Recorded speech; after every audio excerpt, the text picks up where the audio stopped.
तो कहते हैं ध्रुव जी की बन गई प्रहलाद जी की बन गई, ध्रुव जी की बन गई प्रहलाद जी की बन गई, ध्रुव जी की बन गई प्रहलाद जी की बन गई, ध्रुव जी की बन गई प्रहलाद जी की बन गई। हरे सुमिरन में जागरे तेरी अच्छी बने, हरे सुमिरन में जागरे तेरी अच्छी बनेगी, तन के संग लागे तेरी अच्छी बनेगी, तन के संग लागे तेरी अच्छी बनेगी, तन के संग लागे तेरी अच्छी बनेगी, अच्छी बनेगी तेरी अच्छी बनेगी।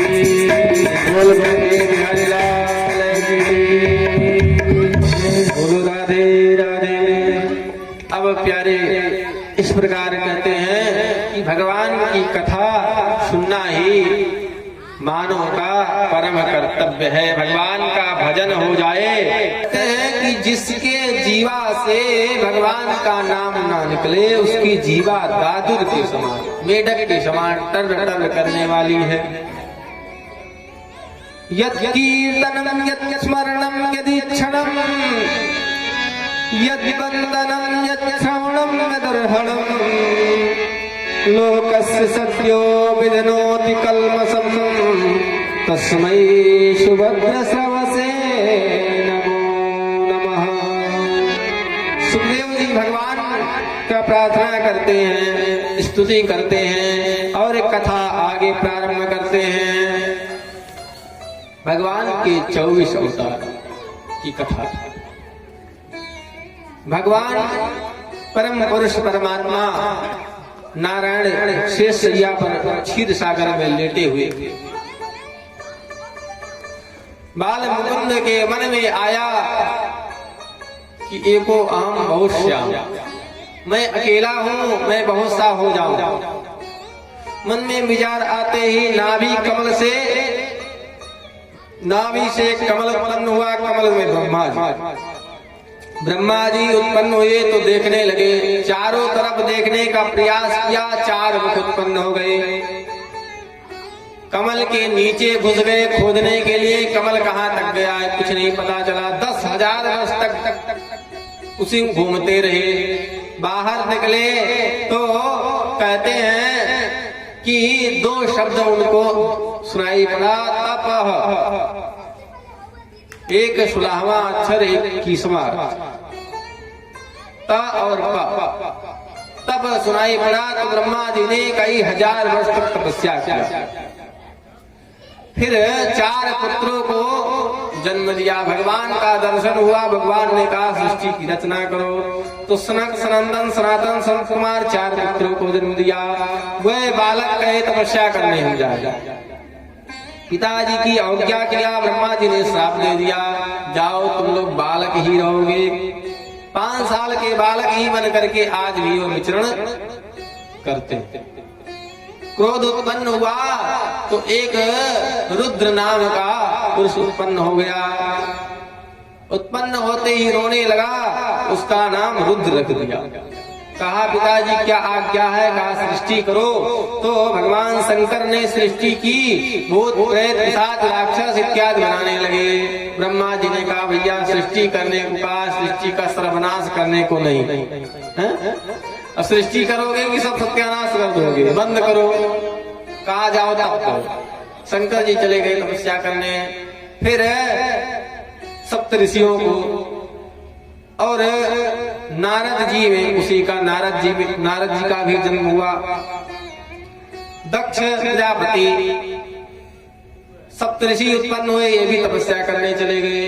ब्रह्मा जी ने सोचा कि ऐसे काम नहीं चलेगा, तो क्या किया कि अपने शरीर के 2 भाग कर दिए। 2 भाग किए, एक स्त्री और एक पुरुष। मनु शत्रुपा नाम के राजा। उन दोनों से कहा आप जाकर के सृष्टि करो। मनु शत्रुपा तपस्या किए और भगवान ब्रह्मा जी से कहा प्रभु पृथ्वी तो दिख ही नहीं रही, हम लोग सृष्टि कहां करेंगे।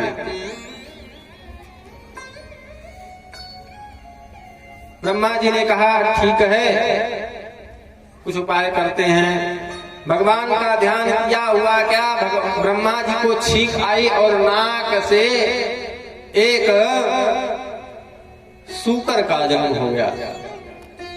देखते ही देखते बहुत विशाल काय पूरे आकाश में भर गया। बोले वाराह भगवान की। भगवान वाराह ने जन्म ले लिया। हुआ क्या कि उसी समय पृथ्वी रसातल में थी। देखिए कथा कई कल्प मतांतर से है, तो भगवान का 2 अवतार हुआ वाराह। एक श्वेत वाराह और एक नील वाराह। तो जो भगवान श्वेत वाराह है पृथ्वी को स्थापित किए, और नील वाराह जो हिरण्याक्ष का वध किए। इसमें संशय हो जाता है कि भगवान ने रक्षा किससे की, जब भी किसी का सृष्टि ही नहीं हुआ तो हिरण्याक्ष कहां से पैदा हो गया। तो श्वेत वाराह ने जन्म लिया, पृथ्वी को स्थापित किया। मनु शत्रुपा ने सृष्टि करना आरंभ किया। राजा मनु की 3 पुत्रियां आकृति, देवहूति और प्रसूति। आकृति का विवाह दक्ष प्रजापति से, देवहूति का विवाह करना था। ब्रह्मा जी से पूछा प्रभु इसके लिए वर बताइए। ब्रह्मा जी ने कहा कि कर्दम ऋषि हैं, वो तपस्या कर रहे हैं। कर्दम ऋषि तपस्या किए और तपस्या करके जब भगवान प्रकट हुए तो भगवान से वरदान मांगा कि प्रभु हमको सुंदर पत्नी मिल जाए। ऐसी तपस्या कोई किया नहीं। भाई विवाह सबका हो ही जाता है, कोई विवाह के लिए भी तपस्या करता है, लेकिन भैया सुंदर स्त्री मन अनुकूल मिल जाए उसके लिए तो तपस्या ही करना पड़ता है। सदग्रहणी मिल जाए तो उसके लिए तपस्या ही करना पड़ता है। अब तपस्या किया, भगवान प्रकट हुए तो वरदान मांगा प्रभु हम चाहते हैं कि आप जो है हमको एक सुंदर स्त्री प्रदान। भगवान ने कहा ब्रह्मा जी आएंगे, अरे मनु जी आएंगे अपने पुत्री देवहूति को लेकर, विवाह का प्रस्ताव रखेंगे, आप स्वीकार कर लीजिएगा। कहा ठीक है प्रभु। मनु और शत्रुपा अपने पुत्री को लेकर के और कर्दम महात्मा के पास पहुंचे। कर्दम जी ने सोचा कि परीक्षा तो लिया जाए कि हमारी पत्नी बनने की योग्य है कि नहीं। परीक्षा कैसे? आसन दिया बैठने के लिए, 3 आसन लगाए। देवहूति समझ गई कि परीक्षा ले रहे हैं, पति के सामने आसन पर बैठ जाएं तो कैसी सतीत्व पत्नी, और यदि आसन पर ना बैठे तो अपमान हो जाएगा पति का। तो उन्होंने सम्मान के लिए अपना हाथ रख दिया आसन पर और जमीन पर बैठ प्रसन्न हो गए। विवाह करने को तैयार हो गए। पाणी ग्रहण संस्कार ब्रह्मा जी ने करा। विवाह संपन्न हुआ। महाराज कर्दम ऋषि देखने लगे, पत्नी देवहूति उनकी बड़ी ही सुंदर थी। सुंदरता को देख करके मोहित हो गए। सोचने लगे कि जिस परमात्मा ने इनको बनाया होगा कितना सुंदर है।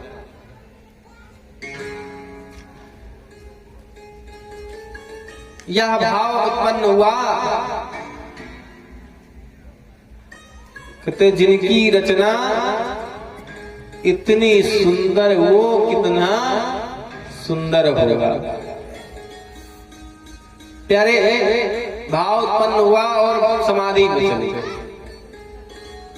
भगवान का ध्यान करते करते समाधि लग गई। समाधि लगी तो कई हजार साल बाद देवहूति बेचारी सेवा में रहे, उन्हीं के साथ वो भी तपस्या करने लगी।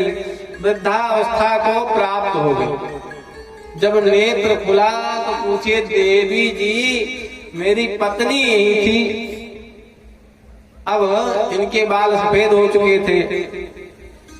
कहा, देवी जी ने मैं ही आपकी पत्नी हूँ, अब क्या आप चलिए जंगल में भजन किया जाए, अब तो कोई समय रहा है। लेकिन तपस्या का बल था। कर्दम जी ने कहा कि हे देवी एक काम करो, सामने सरोवर है, इसी सरोवर में स्नान करके आप आओ।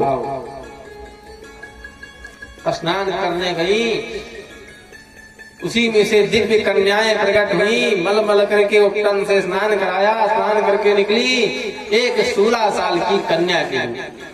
महात्मा कर्दम भी 18 साल के पुरुष हो गए। अपने तप के बल से प्रथम विमान संसार का बनाया कर्दम महात्मा। जो विमान मन की गति से चलने वाला था, जिस विमान में संसार के सारे वस्तु और पदार्थ सब कुछ थे, सारे सुख सुविधा का व्यवस्था उस विमान में था। विमान में दोनों सवार हो गए और देवलोक तक भ्रमण करते हुए कई वर्षों तक व्यतीत किया। सुख संपन्नता को 9 कन्याओं का जन्म हो गया। कर्दम जी ने कहा कि अब देवी मैं जा रहा हूं तपस्या करने।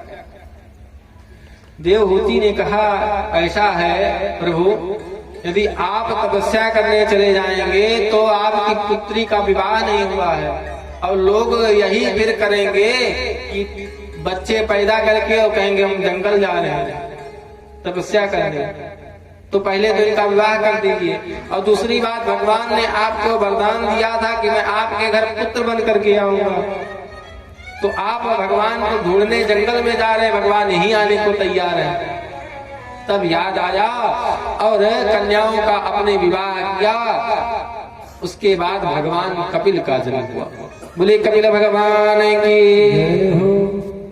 भगवान कपिल का जन्म हुआ। कपिल भगवान ने अपने माता को उपदेश किया, जिसे सांख्य योग कहते हैं।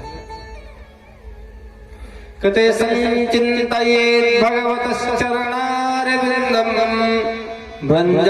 वज्राङ्कुशध्वज सरोरुहलाञ्छनाढ्यम् उत्तुङ्गरकरविलसन्नखचक्रवाल ज्योत्स्नाभिराहतमहृदयान्धकारम्।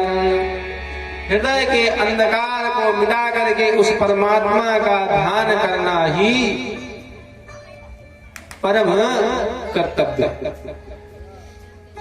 और कपिल देव भगवान ने बताया कि अहम सर्वेश भूतेषु, मैं सभी जीवों में स्थित हूं। मैं मुझको खोजना, कहीं जंगल और पहाड़ में मत जाना खोजने। व्यक्ति अपने हृदय के अंदर ही यदि मेरा स्मरण करके हृदय के अंतर आत्मा में मेरा ध्यान करे तो मैं यही उपस्थित हूँ।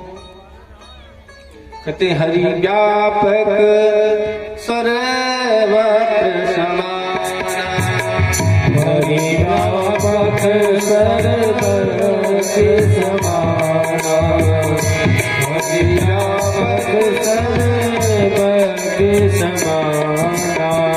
प्रेम प्रगट होई मैं जाना, प्रेम प्रगट होई मैं जाना। इस प्रकार देवहूति मैया भगवान के चरणों का ध्यान करते करते वहीं जल में प्रणित हो गई और कपिल देव भगवान भी तपस्या करने चले। गंगा सागर के किनारे यज्ञ बना करके कपिल भगवान तप करने लगे। आगे की कथा आती है महाराज। कहते हैं कि किस प्रकार सृष्टि आगे बढ़ी। कहते हैं कि सती चरित्र आगे आता है। महाराज दक्ष का विवाह हुआ और दक्ष कि 60 कन्याएं हुई, 27 चंद्रमा को दिया, धर्म को दिया, कश्यप को दिया। एक कन्या सती का विवाह भगवान शंकर से हुआ।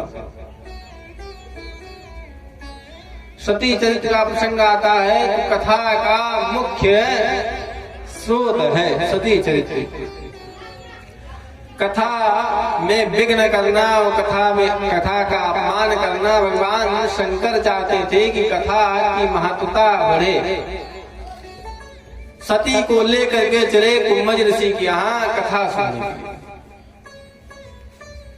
कहते एक बार त्रेता युग माही, एक बार त्रेता युग माही, शंभु गए कुंभज ऋषि माही, शंभु गए कुंभज ऋषि माही। संग सती जग जननी भवानी, संग सती जग जननी भवानी, पूजे ऋषि अखिलेश्वर जानी, पूजे ऋषि अखिलेश्वर जानी। महाराज सती जी को लेकर के कुंभज ऋषि के यहाँ गए।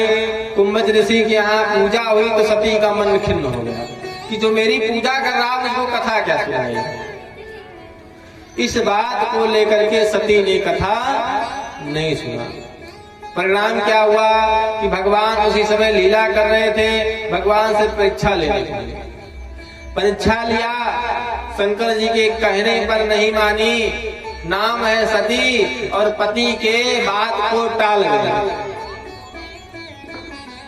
परिणाम निकला कि भगवान ने त्याग किया और पिता के गृह गई, यज्ञ में भाग लेने और वहां जल करके भस्म हो गए। लेकिन सती जी को लगा कि हमने गलती किया है और प्रार्थना किया, सती मरत हरि शन बर मांगा, सती मरत हरि शन बर मांगा, जन्म जन्म शिव पद अनुरागा, जन्म जन्म शिव पद अनुरागा।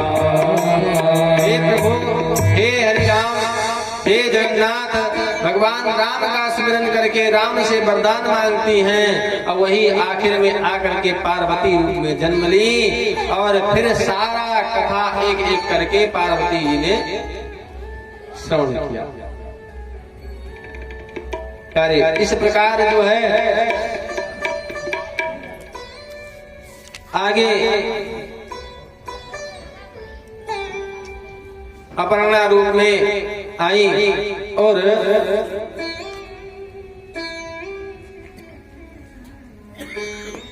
माता के रूप में आकर के जितने भी प्रसंग हुए सारी कथाओं का माध्यम पार्वती जी ही बनी। भगवान शंकर से एक एक कथा सुनती हैं और एक एक कथा भगवान शंकर सुनाते हैं। इधर कहते हैं आगे महाराज मनु के 2 पुत्र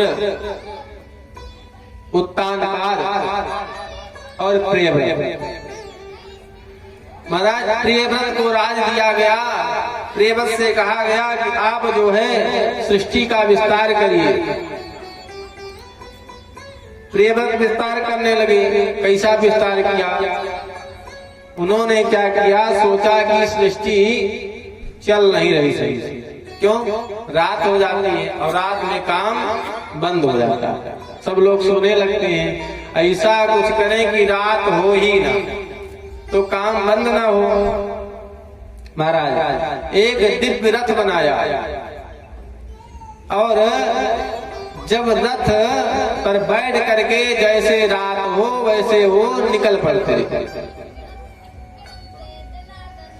रथ पर बैठ करके निकलते तो दिन हो जाता। 7 दिवस बीत गया, ना रात हुई ना लोग सोए पहले रात में लोग सोते थे, दिन में सोते नहीं थे।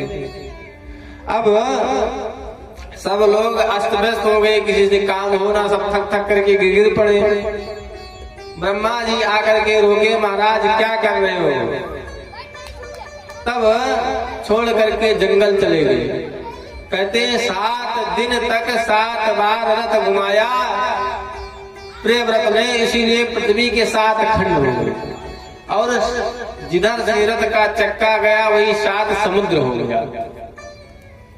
इस प्रकार पृथ्वी का विभाजन हुआ। सप्तद्वीपवती पृथ्वी, पृथ्वी 7 भागों में विभक्त हो गई। तब से 7 द्वीप और 7 समुद्र हो गए। अब महाराज उत्तानपाद को राज दिया गया। राज उत्तानपाद को मिला इनके 2 पत्नियां। राजा उत्तानपाद की पहली पत्नी सुनीति और दूसरी पत्नी सुरुचि। राजा उत्तानपाद की कथा हम सब के ऊपर ही है, कोई दूसरा उत्तानपाद नहीं, मानो हम ही और आप उत्तानपाद हैं। कैसे? जो उत्तान यानी उल्टा, जिसका पैर ऊपर की तरफ हो, जो लटका हुआ हो वही उत्तान। हम सभी लटके हुए हैं काल के मुख में। व्यक्ति का आयु केवल माता के गर्भ में ही बढ़ता है और जैसे गर्भ से बाहर आता उसका आयु क्षीण होना प्रारंभ हो जाता है। जब तक बच्चा पेट में रहता है तब तक तो गिना जाता कि अभी 1 महीने का हुआ, अभी 2 महीने का हुआ, बढ़ती है। लेकिन जैसे बाहर आता है गर्भ से वैसे उसकी आयु घटने लगती है। काल ब्याल